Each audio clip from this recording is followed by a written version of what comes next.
2017 সালের পর থেকে ছাত্র সংসদ নির্বাচন হয়নি রাজ্যের সাধারণ ডিগ্রি কলেজগুলিতে। এক্ষেত্রে সরকার তাদের দাবি মানছে না বলে মঙ্গলবার আয়োজিত সাংবাদিক সম্মেলনে অভিযোগ করল ভারতের ছাত্র ফেডারেশন ত্রিপুরা রাজ্য কমিটি।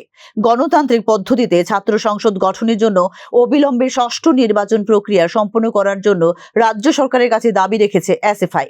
আমরাও সেই কমিটিতে ছিলাম বা আমাদের রাজ্য সম্পাদক সভাপতি প্রাক্তন যারা ছিলেন তারা বিগত 7 বছর ধরেই বলে আসছে যে কলেজে নির্বাচন করতে হবে, সুস্থ নির্বাচনের ব্যবস্থা করতে হবে, কিন্তু রাজ্য সরকার সুস্থ নির্বাচন করার ক্ষেত্রে বারংবার আমাদের যে দাবি সে দাবি মানছে না। আমরা এর বিরুদ্ধে বিভিন্ন সময় বিভিন্নভাবে সোচ্চার হয়েছি এবং আমরা আমাদের সম্মেলনও বিভিন্নভাবে এই নিয়ে আলোচনা হয়েছে এবং আমরা বলবো রাজ্য সরকারের কাছে আজকেও দাবি জানাবো যে সুস্থ নির্বাচন করার জন্য কলেজগুলোতে অবশ্যই অতি আবশ্যক এবং দ্রুত সেই নির্বাচন করার জন্য রাজ্য সরকারকে উদ্যোগ নিতে হবে এবং ছাত্রছাত্রীদের কাছে গণতান্ত্রিক পরিবেশ তৈরি করে ছাত্র যাতে নিজের ভোট নিজে দিতে পারে সেই পরিবেশ তৈরি করে তারপর ছাত্র সংসদ নির্বাচন অবশ্যই করতে হবে।